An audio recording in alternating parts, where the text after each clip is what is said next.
So what is up guys, Nick here helping you to master your technology. Galaxy S21 Ultra versus iPhone 12 Pro Max speed test. Let's begin with a boot up in 3, 2, 1 and see which one can get there first. Now keep in mind, these are both rocking 5 nanometer chipsets. The Samsung Galaxy S21 Ultra has Snapdragon 888, 12 gigs of RAM, and also has Android 11, One UI 3.1. Over here we do have the Apple A14 Bionic chipset, 5 nanometer, 6 gigabytes of RAM. This also has iOS 14.4 on board. So man, look at this. The iPhone 12 Pro Max did boot up faster than the Galaxy S21 Ultra. Let's get on to the next test. Okay, so let's head into our first benchmark, which is going to be 3D wildlife. Now, if you haven't seen my latest speed test, I've been switching it up to the more powerful stuff. As phones are getting so fast, opening apps doesn't always equal the best way to show how fast these new, more powerful phones are. But we're going to go ahead and hit start. But let me know if you want to see more of that, because I will consider bringing that back and involving it with this type of speed test as well, if you still want to see the app openings. But at this point, you know, these phones are getting really fast and they're like identical. They don't really make a difference in that point anymore. But these benchmarks like this do typically show how much frame rates they can hold and things like that. So I'll be back when this benchmark is done. Okay guys, so you can see that the Galaxy S21 Ultra, this is the unlocked US model, did score 5,590 with an average frame rate of 33.50. Now it says it's 90% better from all other devices. Down here you can see the battery dropped 1% and its frame rate averaged between 24 FPS and 41 FPS. Now the iPhone 12 Pro Max outscored this by a significant margin, 89.99, 53 FPS average frame rate, only dropped 1% in the battery life. And if we take a look at this frame rate, 35 to 69, this one had 24 to 41. So actually a substantial victory here in wildlife for the iPhone 12 Pro Max. But remember, these benchmarks don't say the story, it's how they use that power. The S21 Ultra definitely uses its power much more than the iPhone 12 Pro Max, and that has all these features, split screen modes, all the stuff you can do with it. Definitely take better advantage than the iPhone does. We're going to go ahead and hit Geekbench 5, but the iPhone does usually have one of the better chips, and with iOS's efficiency, it's really hard to beat that. So, you know, you do have really good competitors here. We're going to go ahead now and run a CPU benchmark in Geekbench, and you can see over here 14.4, clocked at 2.99 gigahertz, it's the octa-core Snapdragon 888. You can see we are in the 1080p mode, the way it comes out of the box, Adreno 660. Let's go ahead and hit run benchmark, and I'll be back when they are done. All right guys, so we got our final scores and they're not too far off. You can see that the 1606 on the iPhone does beat out the 1129 and the 4182 does beat out the 3407. And this was one of the fastest Android phones I've ever seen complete a Geekbench 5 test. But the iPhone wins it out in this benchmark as well. Not really surprised by these results, but let's head over here into PUBG Mobile and see which one can load this game up first. Now, historically, the iPhone has boot up faster because, you know, it kind of just seems like the games are a little bit better optimized, but Samsung in the lead right here. And you can see that it looks like it might be taking down the iPhone, and it did. It beat the iPhone to load up PUBG Mobile.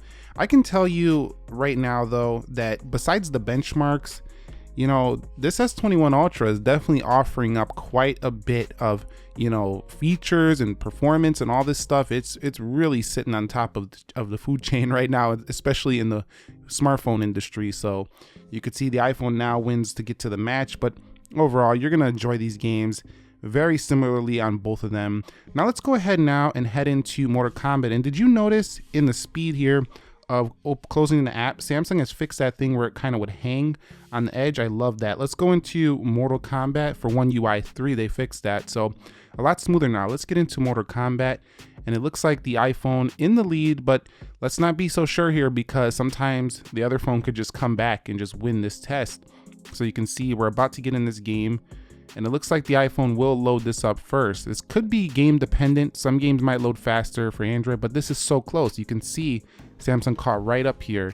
So again, You might be trading, you know, bragging rights for a little bit of a faster CPU, but you have a lot to talk about if you want to brag about the feature set that you get for the Galaxy S21 Ultra. So this might not be the biggest deal for you. So we're going to go over here into Safari, and we're now going to run a WebKit and see which one can do a little bit faster of a refresh in Safari versus Samsung's internet. And this is pretty close. You can see only difference in a few seconds so far. And the iPhone finishes with 89 ms over here. And then the Samsung phone, we might have to run that again. Looks like it didn't give us the actual score. So we'll be back with that in a second. But 89 ms, that's incredibly fast for a refresh on a browser. But man, I gotta tell you, both of these phones with the 5G are just insane. And Samsung refreshes it here at 350.3 ms. So this is probably showing a little bit that, you know, Safari is a bit more optimized for the hardware and software, but still both of these fly through web pages. They're both very smooth, and with their 5G, they both have great mobile performance. We're gonna go over here now to Premiere Rush, and we are gonna render out this video really quickly here just to see which one can do a better job here. Now, when in timelines, when editing, you're gonna notice very smooth performance, and you have S Pen compatibility here, so you can edit a lot more easy for the Galaxy S21 Ultra. But let's go ahead now and export both of these files. They're both at 90 megabytes. We'll go ahead and export them and see which one can finish this task first. You can see Samsung at 10%. Wow, this CPU is just blazing through over here on the right.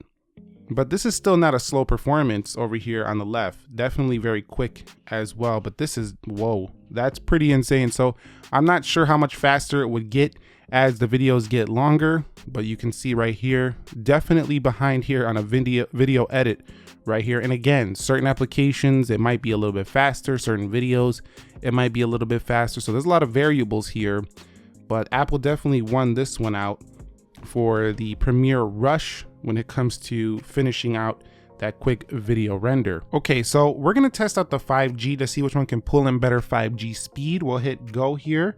We're doing this in speedtest.net. Now, I'm not sure how fast it is. I haven't tested it in a while, but I typically am not getting the fastest 5G. This is T-Mobile's 5G. And yeah, right now I'm not getting the fastest in the world, but we'll just see if it does a little bit better, which one does a little bit better with these scores. So you can see we're getting 25.6 as of where I'm at right now, download, and we're getting 14.73. Yeah, this is not the 1,000 megabytes you're seeing on commercials, but definitely pretty decent, pretty quick. I remember when phones were getting like 3 or 2 megabytes download, so it's pretty good. All right, so now we're on 5G for the iPhone 12 Pro Max. We'll hit go here and see if it can beat the 25.6 on the download and about 14.7 on the upload. And you're seeing that doesn't look like maybe it's gonna tie it. Wow, pretty close here, maybe beating it out on the download. Okay, so we're gonna get around 28 down. So that beats the S21 Ultra here in this quick, you know, unscientific test here. Again, network dependent, but this is showing you that the iPhone now can keep up when it comes to the mobile performance to the Samsung phones. It was like in the past where Samsung was just crushing them every time in the performance on mobile in my experience, but still this is no major victory. This is pretty close. Again, network dependent. We were on the same server, but I will state that either way you go here, you're getting a beast performer. I think that the iPhone is technically faster with the chipset, but again, it's like the same story every year. I feel like I'm repeating myself every single year when a new Samsung flagship comes out versus a new iPhone flagship. The iPhone has a technically faster chip, but you have way more features and way more ways to take advantage of it with the Samsung device. And these cameras, let me tell you, are amazing. I'm really gonna test these out and see if they can beat out these cameras, but so far they're looking really, really good. So it's just gonna come down to user preference, because the honest truth is that if you never watched this video or you didn't compare these side by side, you wouldn't care. You probably wouldn't even think about this. You probably would just say, I love the features I have on my Samsung phone. I don't want an iPhone, or I love my iPhone and I love the features on the iPhone. I like the iOS experience and I just don't want a Samsung phone. So either way you go, you're probably going to be pretty happy with these phones. So thumbs up if you enjoyed the video, subscribe if you haven't already, and let me know what else you want to see going forward on the S21 series. It is the latest and greatest, and I'll catch you all in the next episode. Nick here, and peace.